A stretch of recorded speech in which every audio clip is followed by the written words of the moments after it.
In an effort to avoid garnering unwanted attention, the Shinsengumi chose to rebrand themselves as the Koyo Regulatory Company as they departed Edo. Stress lines formed on Sanan's pale face from irritation after having been wrongfully left behind. However, in front of the other troops who'd remained, he offered them a polite, genial smile. His seething discontent wasn't lost on anyone, however, not even me. Part of me was convinced that I had grown close enough to Sanan to get through to him somehow. But perhaps that day was still far in the distance. Aw, man. You trying to prepare me, Chizuru, for the long drag? A deafening silence permeated the eerie, blustery night. The air carried a haunting chill, as if winter's ghost lingered in blades of grass in corridors. Sanan had allegedly left to perform his patrol of Edo streets that evening, so I followed after him. In my heart of hearts, I knew that Sanan was incapable of the savagery he had been accused of. I hid out of sight, monitoring him closely so that I could convince Hijikata were I given the chance. Aw, bless you, girl. Sanan wandered down street corners with an unseen burden on his shoulders, and I lost track of how long I had been following him when... Huh? Sanan vanished like a wisp into thin air, and I stood there dumbfounded. How could I have lost him? This was... strange. He was just there a second ago. Damn. He's too clever. Don't move. His raspy voice barked from behind me, and a shiver traveled down my spine as the touch of cold steel pressed against my exposed neckline. My hands were growing clammy. I braced myself to feel the blade's edge slice through my neck, but... Instead, Sanan heaved a troubled sigh. My. An unseen onlooker oft forgets to make traces of their presence unknown, but I have no right to hold a transgression over such an adorable face. Thanks, I guess? Yukimura, mind explaining your intentions behind following me, or do I need to coax them out of you? Oh, well, The truth was difficult to admit, so my speech quickly devolved into an incoherent stutter. Sanan was adept at performing an interrogation with a focused stare, which he demonstrated comfortably. If it bothers you, I too have become privy to the rumors of ghastly murders plaguing Edo streets. And I am aware of the position shared by both Hijikata and Todo that I am the prime culprit. Well... Judging by your reaction, you have no idea what to believe either, do you? As Sanan's pressure on me mounted, I said, no, of course. No! Of course I believe you, Sanan. I know that there's no way you could have done such a thing. I just wanted to prove that you weren't guilty for myself. The more I spoke, the more foolish I felt. No doubt Sanan could navigate my nervous facade and realize that my feeble excuses held no weight. But the last thing I'd wanted was for Sanan to have the wrong impression about my intentions. So, Oh. Hi? This is the softest he's looked, I think. Although he had some very soft smiles in the last one, but I don't know, there's something different about this picture. As I opened my mouth to resume fumbling through an explanation, Sanan lifted his finger and pressed it against my lips to keep them shut. Yukimura, you needn't look so desperate.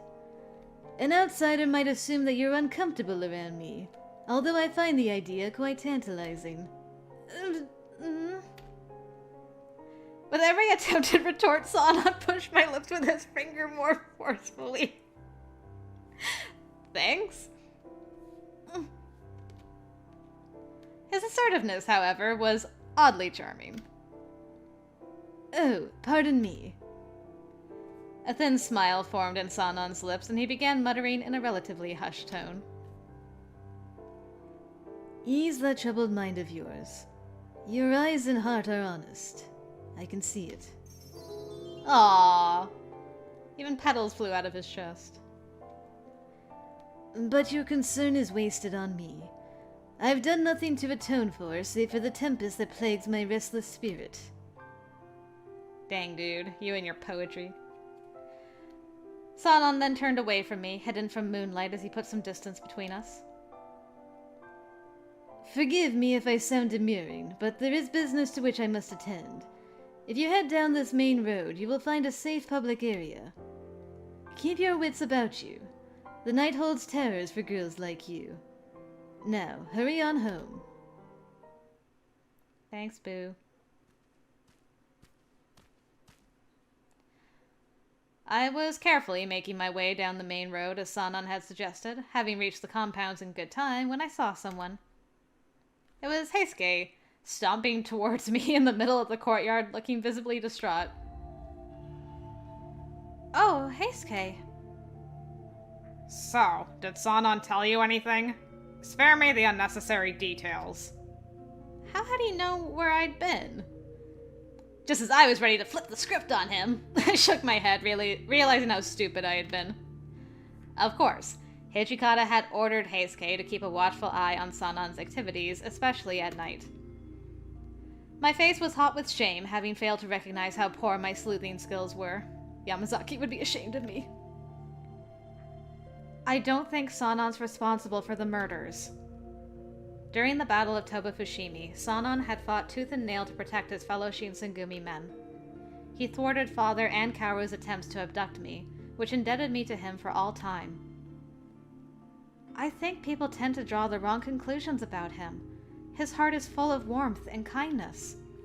Which leads me to believe that we've been looking at this wrong the whole time. He couldn't have done it. Well, as much as I want to believe that. Look, there's no easy way to say this, and you'll probably never understand, but bloodlust is a bitch. It literally drives us insane the longer we let it go. Eventually, your mind becomes consumed by its unquenchable desire for blood. It's numbing. It dominates all of your thoughts. And Sanan's been dealing with it as a fury for almost 3 years now. I don't know how. But even so, Sanan handled all of his adversities with grace and candor. So I bet this time around it'll be the same thing. Hey, calm down, alright? I'm not putting him on the stand or anything.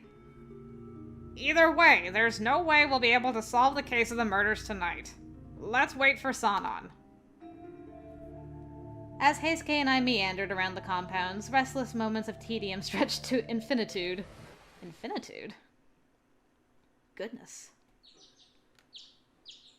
Sanan returned at the break of dawn, and my eyelids sagged from exhaustion, squinting from the faint burn of the new day's light. A little peculiar to find the two of you awake at an hour like this, isn't it? Sleep deprivation is nothing to scoff at, you know. What are you talking about, Sanan? I get telling her that, but I've been up almost every night for weeks now. Ah, of course. My apologies. Behind his playful facade, Heisuke had a stern tone of voice that sent a chill up my forearms. It was unclear whether or not Sanan picked up on this disturbance, but he continued to walk past us. If you'll excuse me, I plan on retiring for the night. As a fury should, wouldn't you agree? Sanan curtly bowed his chin before briskly exiting. Both Heisuke and I shared a tepid sigh. Huh. And just as the two of us were about to head for our rooms, a rusty scent tickled my nose. Was that just my imagination? Wait, is that... Yep. That's blood. No question. I winced at the horrific possibilities. As an act of restraint against the stress bubbling in my stomach, I gulped deeply, fighting desperately to steady my shaky hands.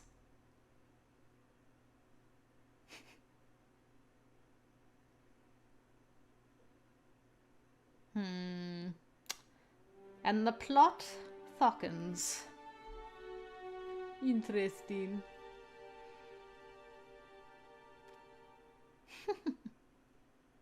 I'm so curious how this is all going to play out. I wonder if he's going to try and maybe lure Dad out and play along with the whole murder thing. Maybe? I could see Sanan doing something like that. I want to check the warrior record. 30%. Blooming. Okay.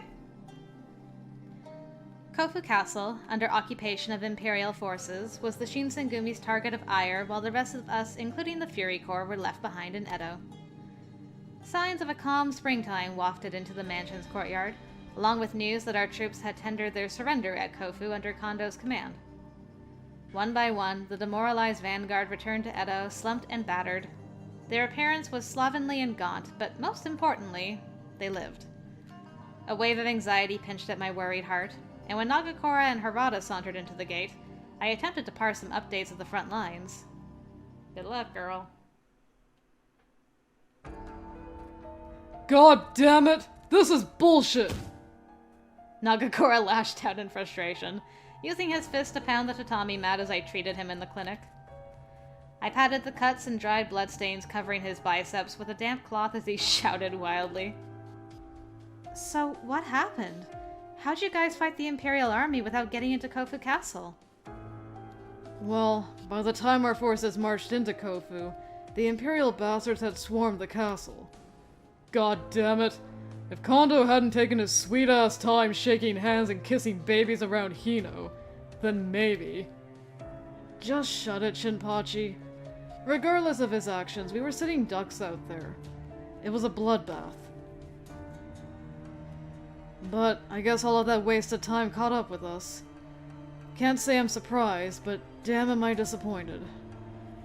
Look, I know this is a moot point by now, but we should have known when to call it when we saw them loading up those cannons in those castle towers. Got that right. We lost a lot of damn good men out there for what?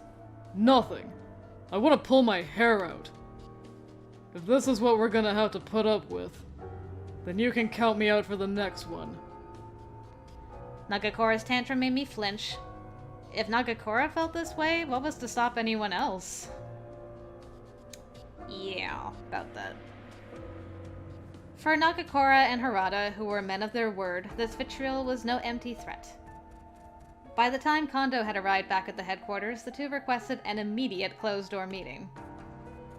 As expected, the meeting was acrimonious, and soon followed by their immediate departure from the Shinsengumi before they joined another organization.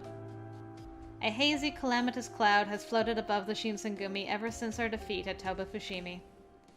It was an impenetrable force, slowly making its way over us before seeping into our fragile hearts. Wow. Harada and Shin leaving went so quickly. We didn't even say goodbye to them this time around. That's wild.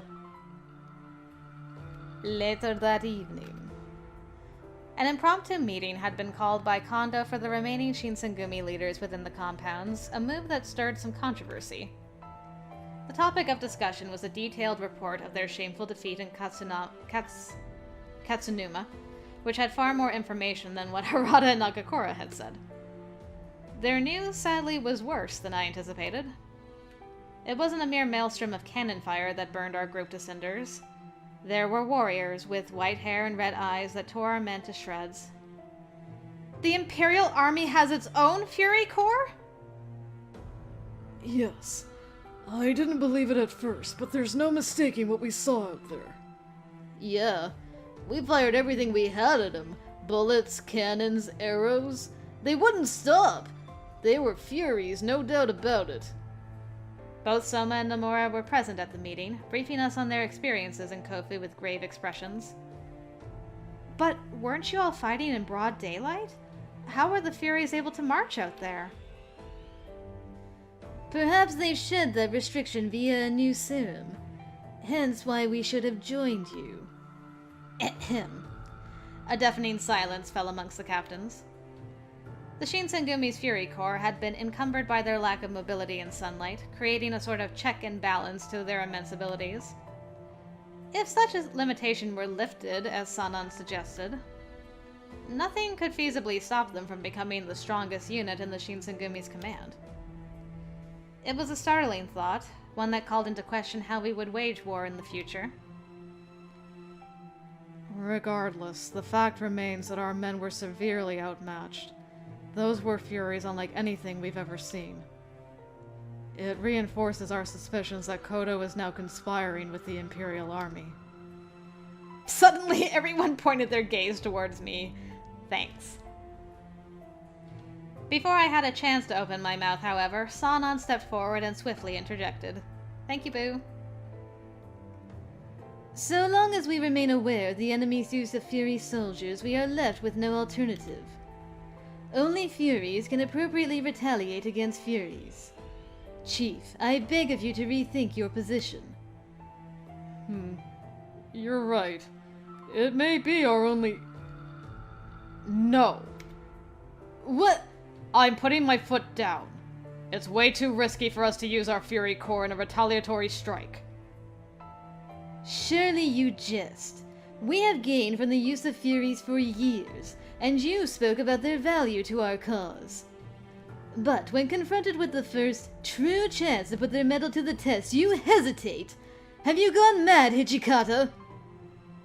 Spare me the diatribe. I know what I saw. My sword can attest that the rules are changing. Whether or not they can fight under sunlight is one thing, but they're still rabid, vicious beasts. All they crave is... blood. It's worse than you think. So, riddle me this. What do you think happens when we pit Furies against one another? Comrades, enemies, civilians. All become worthless distinctions by that point. Furies will reduce the world to ash and rubble, and we'll have nothing to fight for. So, is this an attempt to justify why you refuse to allow us to fight? Sure, take it as you wish. From here on out, I forbid the Fury Corps from partaking in any missions. That goes for Fury research as well. You got me.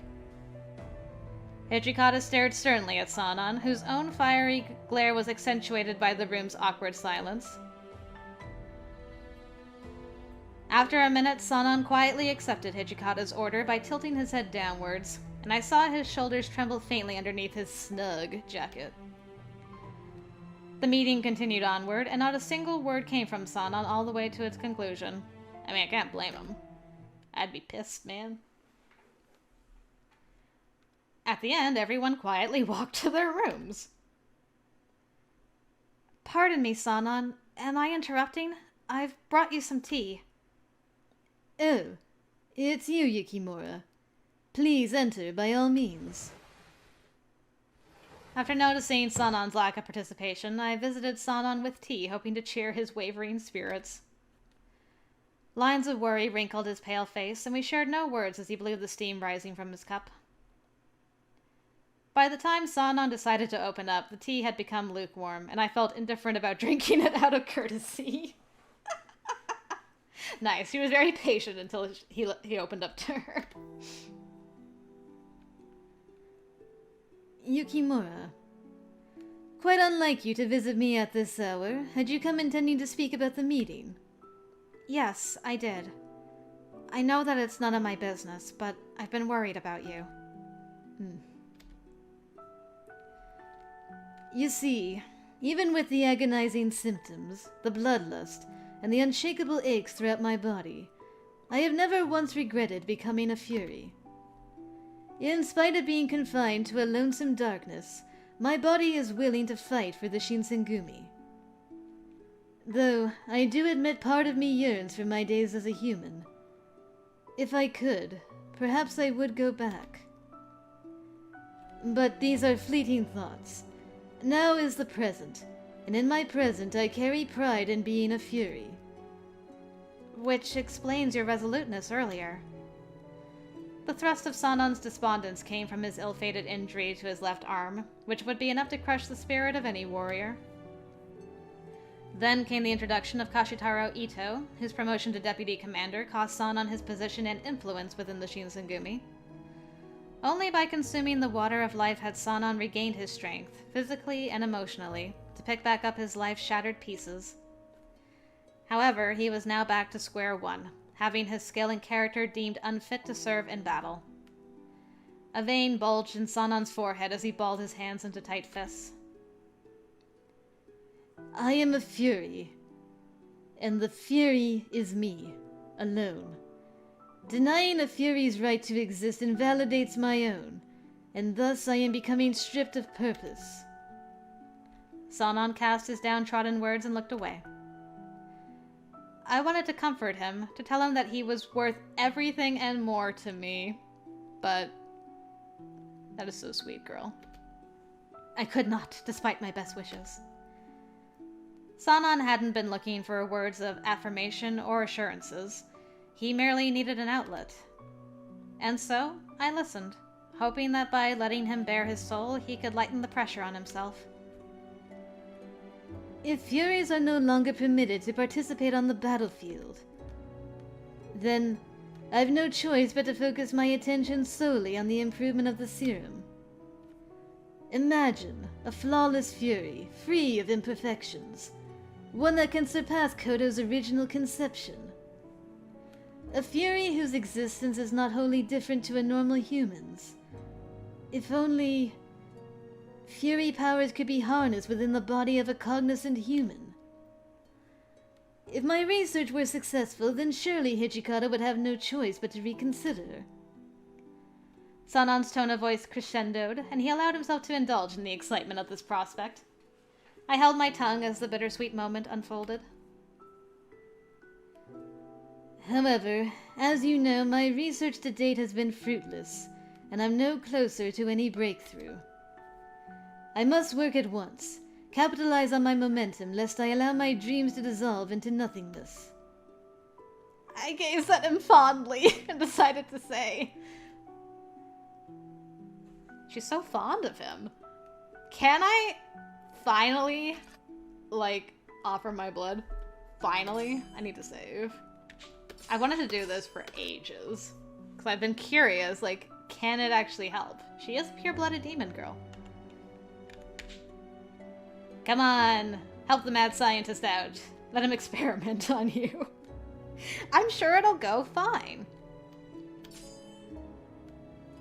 I hope that somehow I could channel the frustration from his despair into something meaningful, even if it were just a temporary reprieve. I spoke up almost to the point of blurting out. Would a demon's blood help? I recall you expressing interest in me when it was revealed to me that I am a demon. Sure, both Furies and demons possess healing abilities, but I have no problem under sunlight. Maybe you could use a demon's, my blood. For research purposes, of course. Ah, you're right. At one point in time, I had given the thought heavy consideration. No, actually. If I were being candid, the thought has raced tirelessly in my mind for some time. But Yukimura, have you any idea the gravity of what it is that you are offering to me? Research under these circumstances can only be conducted with cooperation, that is, your blood. The results bear no effect on the supply of the materials at hand. Success or failure be damned, I will require copious samples. Do you still intend on going through with your offer, for the sake of research? If I can somehow ease your pain and frustration, then yes, I am fully ready to cooperate with your research. Anything you want, Sanan. My body is yours, as long as you will it. Dang, girl! You're giving everything to him. That's quite the, here you go! I would hope a butterfly would land on that moon of a heart of yours. Girl giving you her everything, man. You are... I asked myself if I were overcome with pity. Was this an olive branch, a hope of appeasing a troubled mind on the verge of implosion?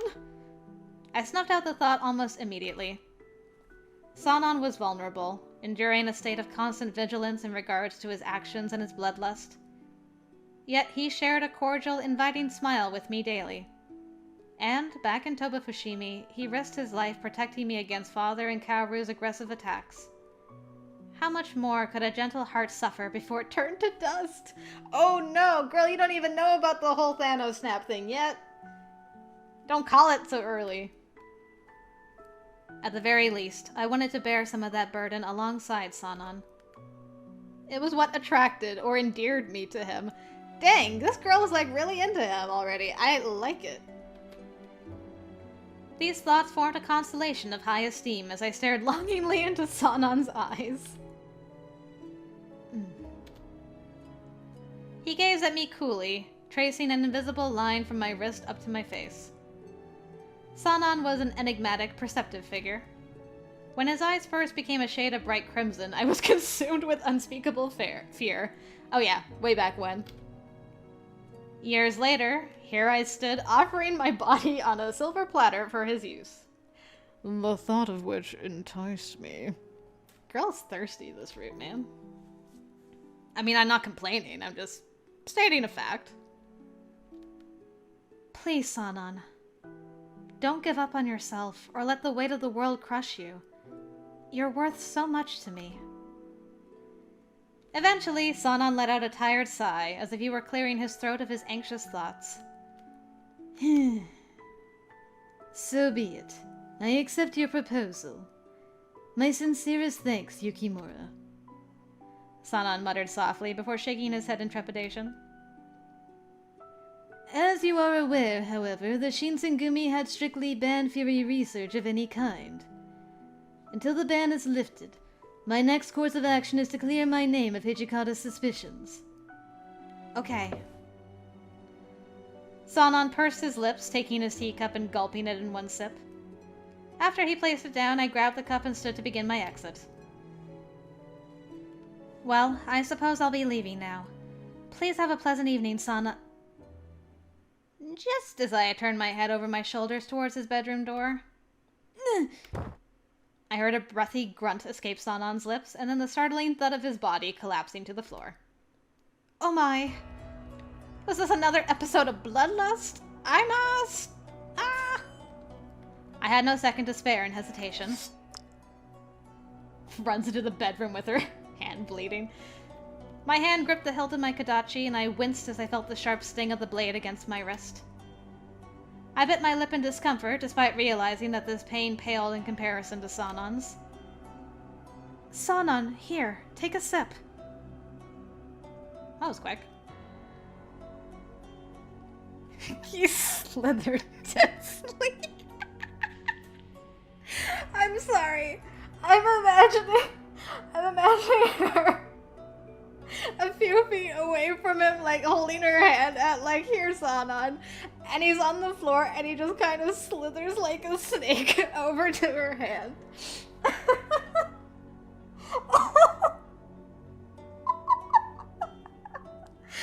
Oh, I don't know, that image just makes me laugh. Oh gosh, okay. Oh, I gotta calm down. This boy's always slithering all over the place. He slithered tensely over to my bleeding arm, wrapping his lips sensuously around the cut. The vigor of his slurping filled the room with its sound. I felt a dull pressure from his eager sucking, followed by a trickle that made my body shiver. As I took in deep breaths, Sanan softly whispered, Apologies, Yukimura. You needn't see me in this state. No, I'm glad that I was able to be here when it happened. Sanan, you don't have to suffer all of this torture alone. My word. You are something. I love him being dumbfounded. He's always like, wow, what are you, an angel? Such an oath isn't easily broken, so forgive me if I forget myself. Sooner or later I'll begin relying on you.